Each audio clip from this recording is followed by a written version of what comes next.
제162차 최고위원회 회의를 개최합니다.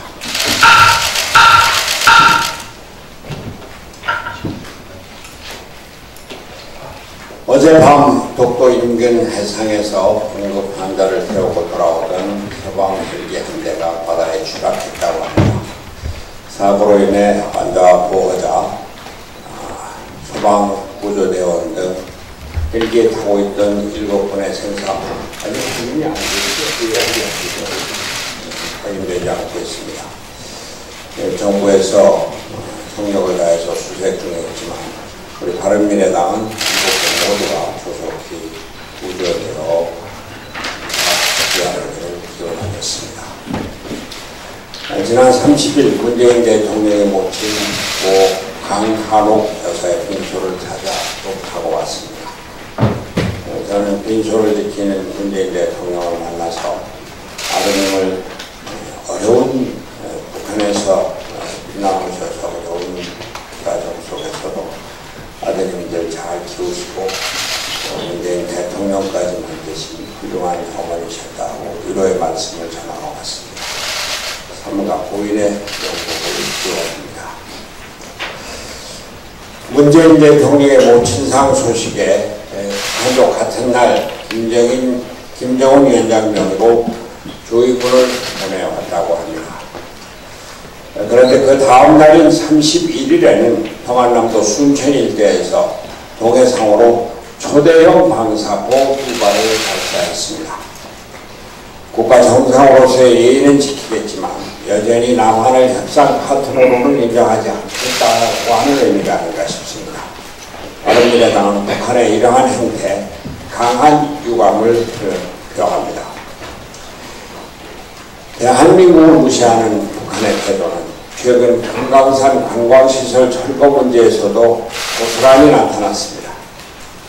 지난 23일 김정은 위원장이 우리 기업의 소유인 금강산 관광시설을 싹쓸어 내라 이렇게 지시한 이후에 북한은 일방적으로 시설 철거를 우리 측에 통보했을 뿐만 아니라 우리 통일부의 대면 실무회담을 거부하고 서면으로 의견을 나누고자 하는 입장을 밝힌 바가 있습니다.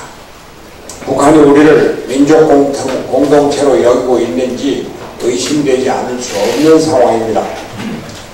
우리 정부가 제대로 된 대우를 받지 못하고 있는 것은 비단 북한뿐만이 아니라는 것이 더 큰 문제입니다. 미국의 트럼프 대통령은 집권 이후 처음으로 가진 미 국방부 브리핑에서 한국은 우리를 이용해온 나라이며 한국은 미국을 벗겨먹는다고 발언을 했다고 합니다.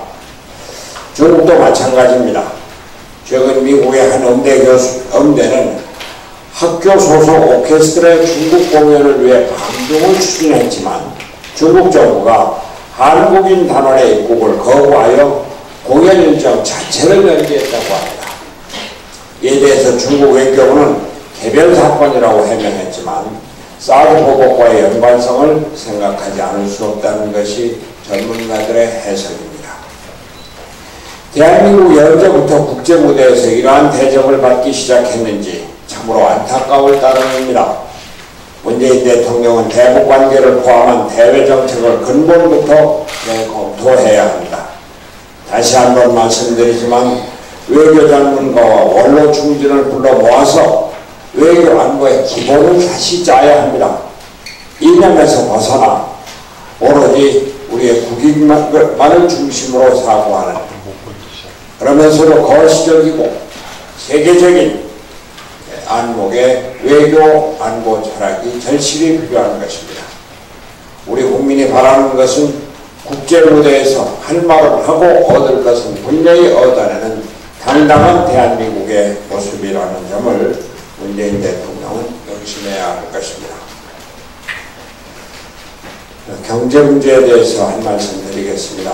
지난 31일 통계청이 발표한 경제활동인구조사 근로행태별 부가조사 결과에서 올 8월 기준 비정규직 근로자가 총 748만 1천 명으로 전년 동기 대비 약 87만 명이 증가했다는 충격적인 사실이 밝혀졌습니다. 비정규직 근로자 수는 2003년 이후 관련 통계를 집계한 이래 최고치의 기록입니다. 정규직 근로자 수는 오히려 35만 명이 감소했습니다. 통계청은 어제 이 결과를 별도로 설명하는 기자간담회까지 개최하며 이 같은 결과는 설문조합 한 문항이 바뀐 것에 기인한다고 밝혔지만 우리 국민들이 납득하기에는 여전히 부족한 것이 사실입니다. 고용의 양과 질이 개선되고 있다던 문재인 대통령의 발언이 무색해지는 통계가 아닐 수 없습니다. 경제 전문가들은 이 같은 고용 참사의 근본적인 원인이 문재인 정부의 이념적 경제정책에 있음을 지적하고 있습니다. 성과 연봉제 폐지와 주 52시간 근로제 시행 등 취임 이후 반기업, 친노조적 정책을 일관되게 유지해온 탓에 대기업 정규직 강성노조가 기업을 쥐락펴락하게 되었고 기업들이 비정규직을 선호하게 될 수밖에 없었다는 것입니다. 영국의 일간지 텔레그라프는 지난 29일 이례적으로 별도의 기사를 내서 한국 경제는 심각한 위기 직전 상황이고 일본의 잃어버린 10년보다 더 심각한 경제 위기가 올 수 있다고 경고했습니다. 우리 경제 위기는 결국 구조의 문제입니다. 과감한 노동개혁을 통해서 생산적 저하를 제고하고 노동 유연성을 확보하지 않으면 기업의 활력이 살아나지 않을 것입니다. 지금은 좋은 일자리를 만드는 기업에게 힘을 북돋아주는 것이 절실하게 필요합니다. 문재인 대통령이 해야 할 일은 기업이 믿을 수 있고 저 사람이라면 우리를 도와줄 사람이라고 기업이 환영하는 경륜 있는 경제 지도자를 경제부총리에 임명하여 그에게 모든 경제정책을 맡기는 것입니다. 경제를 정부가 예산으로 좌지우지하는 것이 아니라 시장에게 맡기고 정부는 시장이 원활하게 돌아갈 수 있도록 도와준다는 믿음을 주는 것이 중요합니다. 경제가 정말로 어렵습니다. 정치권에서는 정권 싸움만 하고 있는 중에 우리 국민들은 경제적인 어려움에 허덕이고 신음하고 분노하고 있습니다. 문재인 대통령은 이번에 충격적인 통계 발표를 또다시 해석의 문제로 치부하지 말고 이렇게 엄중한 경제 현실을 직시하여 다시 한번 경제 철학을 바꾸는, 다시 말해서 경제는 시장에서 움직이고 일자리는 기업이 만든다는 철학으로 다시 한번 깊이 성찰하는 시간을 갖기 바랍니다. 이상입니다. 정책위의장 최입입니다. 지난 10월 30일 대법원은 소라넷 운영자에 대해 징역 4년형의 형을 확정했습니다. 소라넷은 아동 청소년 음란물 등 각종 불법 촬영물을 공유 배포하고 무수한 피해자를 낳은 국내 최대 음란물 사이트입니다. 그리고 1심 판결문의 표현을 빌리자면 보편적인 사람의 존엄성과 가치를 심각하게 훼손하고 왜곡하며 그 존재가 우리 사회에 유형적, 무형적으로 끼친 해악을 가늠조차 하기 어려운 사이트입니다. 그런데 이러한 문제의식과 달리 소라넷의 운영자에게 내려진 처벌은 불과 징역 4년으로 성범죄에 관대한 사법부의 인식에 심각한 우려를 표하지 않을 수 없습니다. 또한 불법 촬영물 유통에 관대한 사법부의 판결은 이것뿐만이 아닙니다.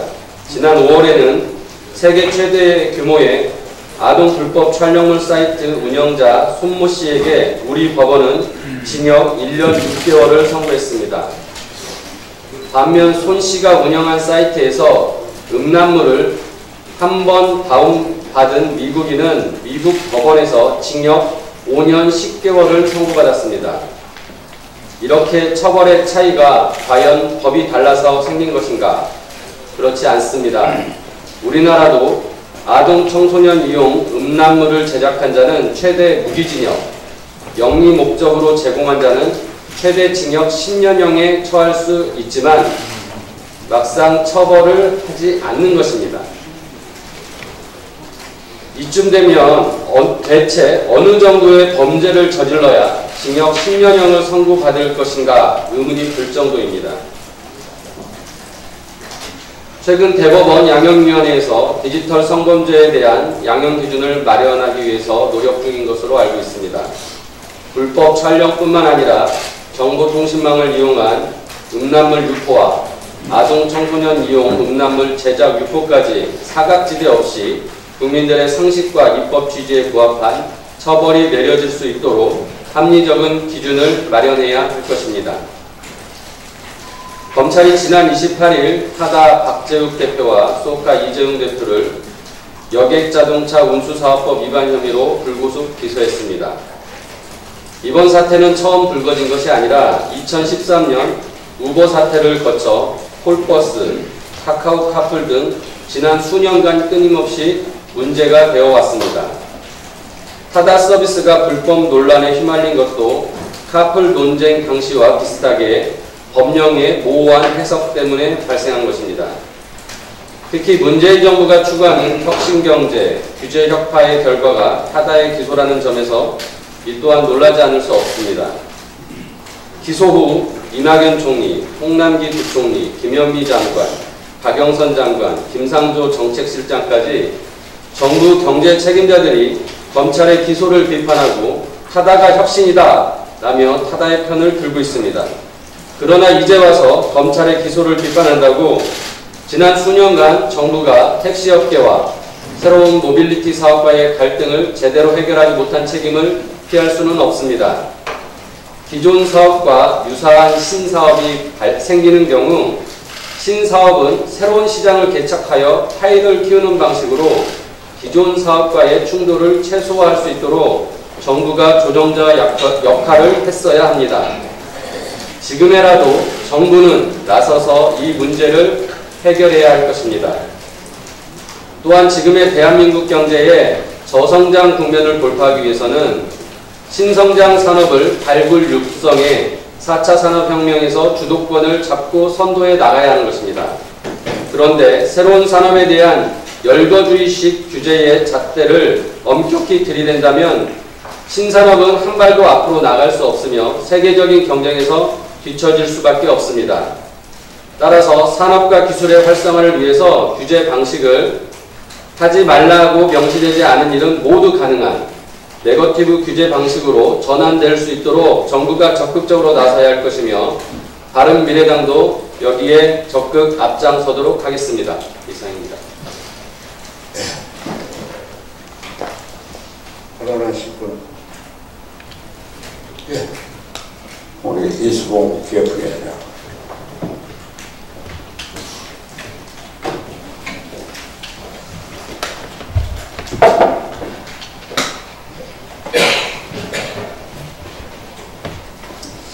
예, TF 위원장으로서 한 말씀 드리지 않을 수가 없어서 말씀을 좀 드리려 합니다. 우리 바른미래당은 민주당에 실망하고 자유한국당을 싫어하는 그런 국민들에게 희망을 주기 위해서 지금껏 풍찬 노수를 견디면서 당의 활로를 개척해 왔습니다. 어제 언론에 공개된 신당 창당 문건은 당의 이런 노력에 대한 뒤통수 치기이며 명백한 반조직 행위입니다. 지금까지 온갖 압박과 유혹을 견디면서 제3정당의 길을 걸어온 당원들과 그리고 국민들을 배신하는 행위입니다. 저는 당대표 선언위의 제포위원장으로서 당의 통합을 가로막는 분파적 행위에 대해서 엄중히 경고합니다. 바른미래당은 결코 이런 분열주의, 기회주의적 행위를 용납하지 않을 것이며 양당 기득권 정치를 극복하고 국민의 희망을 지키기 위해 모든 노력을 다하겠습니다. 이상입니다. 네. 다른 말씀이 없으면 회의를 비공개로